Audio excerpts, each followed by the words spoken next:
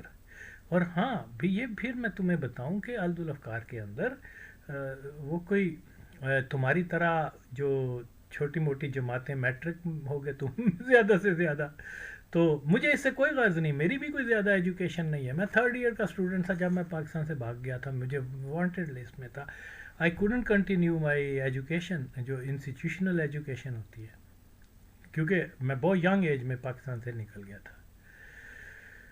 تو یہ کوئی مینا نہیں ہے, یہ کوئی نہیں ہے کہ حالات دیکھنے پڑتے ہیں, یہ وہ اصل چیز تو اچھا انسان ہونا چاہیے. ڈگریاں لے کر بھی لوگ جو ہیں وہ مادر چودکی کر لیتے ہیں, اور کوئی ایسے لوگ ہوتے ہیں جو انگوٹھا چھاپ کے بھی امر ہو جاتے ہیں.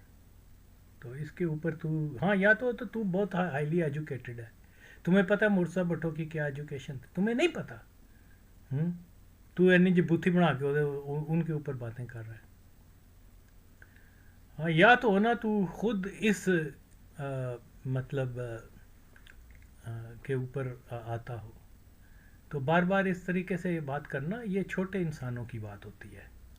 اوکے, اور تو پھر جس چیز سے تمہیں واقفیت نہیں ہے تو اس کے اوپر باتیں کر رہا ہے, اور ایسے باتیں کر رہا ہے جیسے کہ مطلب تیرے علاوہ اور کسی کو کچھ پتہ نہیں ہے.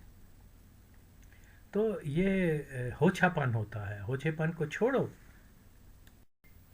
جی یہ کہہ رہا ہے کہ وہ خاد کے پے رول پر تھے الذوالافکار کے, اور وہ اسٹوپڈ کڈز اور آل دیٹ. ہوں گل ذاتیات آ گئی ہے, جے تو حلالی ہے نا تو میرے سامنے تو آ, اور حرام زادے سن میری گل. یہ جو خاد وغیرہ یہ جتنے بھی لوگ تھے نا ادھر, ان کے آلریڈی الذوالافکار تو اس میں شامل نہیں تھی. اوکے, اور یہ نہ الذوالافکار اس کے پے رول پہ تھی. سنیں تم لے دے منڈیا نا کی کرتا رہے ہوئے تیری میں. تو یہ خاد کا اپنا ایک تھا، وہاں بہت سارے قبائلیوں کو بہت سارے اور نیٹ ورک تھے جن کو وہ فنانشلی اور اسلحہ وغیرہ دیتے تھے اور وہ ان کے لیے کام کرتے تھے. اوکے. خاد کی خواہش ضرور تھی کہ آلذوالافکار کے لوگ، میں بتاتا ہوں، ڈاکٹر نجیب نے میرے سامنے ہم لوگوں کو کہا کہ جی آپ کو ہم ٹاسک دیتے ہیں کہ آپ گلبدین کو مار کے آؤ.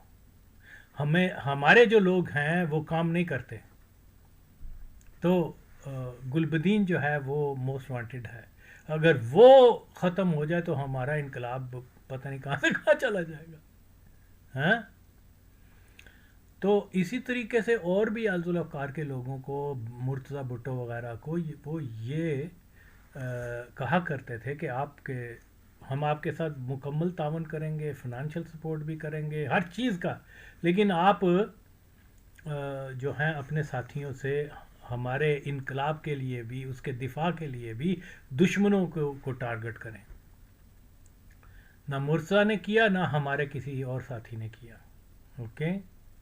راجہ انور جیسے حرامزادے اور ایک حاجی اشرار تھا اور اس قسم کے لوگ جو تھے، وہ ان کا تو تنظیم کے ساتھ براہ راست کوئی تعلق نہیں تھا، اگرچہ حاجی اشرار نے کوشش کی تھی کہ وہ جوائن کرے آلذوالافکار کو، لیکن وہ کیونکہ اس کے اوپر یہ تھا کہ یہ خاد کا کرندہ ہے تو اس کو انہوں نے دور رکھا بٹوز نے. اوکے. تو یہ بھی اس کی بات بالکل غلط ہے. اس کو کچھ بھی نہیں پتہ نہیں کہ کون سی ایجنسی نے اس کو پیسے ویسے دیے ہیں اور اس کو پروموٹ کر رہے ہیں. جاہل ایجنسیاں بھی پاکستان کی مادر چوت جو قادیانی ایجنسیز ہیں وہ ماں چوت ایسے لوگوں کو پروموٹ کرتے ہیں، ایسے ڈفر قسم کے لوگوں کو بہن چودوں. تو بہرحال یہ بالکل اور بالکل قطعاً آلذوالافکار جو ہے وہ خود مختار ایک تنظیم تھی جس میں نہ کرمنل تھے، تعلیم یافتہ لوگ تھے. ابھی کوثر علی شاہ انجینئر تھا، ہائیلی کوالیفائڈ. وہ پاکستان کا کرکٹر، کیا نام ہے، ایکس کرکٹر جو جج بھی بنا بعد میں، آفتاب گل، اس جیسا تعلیم یافتہ ہارڈلی آپ کو پاکستان میں کوئی ملے گا. ہی واز آلسو تو اور بہت سارے لوگ ہیں، مجھے نام نہیں، فرت عباس، یہ سارے پڑھے لکھے لوگ تھے. اور یہ بہن چوت کیا کہہ رہا ہے کہ وہ غیر تعلیم یافتہ اور اسٹوپڈ فولش، اور یہ وہ، کیونکہ یہ ہمیں کہہ رہا ہے اس لیے مجھ سے گالیاں سنیں، اور میں بڑا کوشش کر رہا ہوں کہ اس کو نہ میں مطلب وہ طریقہ نہ استعمال کروں جو میں لبرلز وغیرہ کے لیے کرتا ہوں اور جن کو میں نے ٹھکائی کی ہوئی ہے، اور یا وغیرہ کی جن کو میں نے. لیکن یہ آدمی وہ ٹوٹے چھتر کرواتا جا رہے ہیں. تو جے پت حلالی ہے نا تو سامنے آ میرے، تو پھر تیرے نام میں مناں گا تے کہ بھئی واقعی تو کسی جنے دا پوت ہے. تو ایسے ہی فضول باتیں کر رہا ہے. تو جہاں تک وہ پلان جو مشن تیار کیا جاتا تھا، یہ اس کے مطابق کہ وہ خاد والے کرتے تھے. دیکھو سنو، سارے سنو، بات کیا ہے کہ خاد یا افغان گورنمنٹ کو تو یہ تک معلوم نہیں تھا کہ آلذوالافکار کے پاس ہیٹ سیکنگ میزائل سیم 7 ہیں. اوکے. کیونکہ مرتضیٰ وغیرہ کا یہ اندازہ تھا کہ اگر ان کو نالج ہو گئی کہ ہمارے پاس یہ میزائل ہیں تو یہ اپنے قبضے میں لے لیں گے. تو وہ میزائل جو ہیں وہ کہاں رکھے ہوئے تھے؟ وہ پی ایل او کی جو امبیسی تھی کابل کے اندر، وہاں سیکرٹلی رکھے ہوئے تھے. اور پھر جب جنرل ضیاء الحق، یہ پلان کی میں بات کر رہا ہوں، اور بہت سارے پلانز ہیں جو بنائے گئے اور کس طریقے سے، وہ مکمل طور پہ آلذوالافکار کے اندر شاہ نواز اس کا سرپرست ہوتا تھا، اور وہ اپنے ڈسکس کرتا تھا ان لوگوں کے ساتھ ہفتہ پہلے، 10 دن پہلے، 15 دن پہلے، کہ یہ مشن ہے اور اس کو ہم نے کیسے. وہ لوگ جنہوں نے مشن پہ جانا ہوتا تھا وہ اور شاہ نواز بھٹو، حتیٰ کہ مرتضیٰ بھٹو کو بھی اس کی پوری نالج نہیں ہوتی تھی. یس، اس کو اتنا تو پتہ ہوتا تھا کہ یہ ساتھی مشن پہ جا رہے ہیں. پورے پلان کے متعلق جو منصوبہ سازی کی جاتی تھی،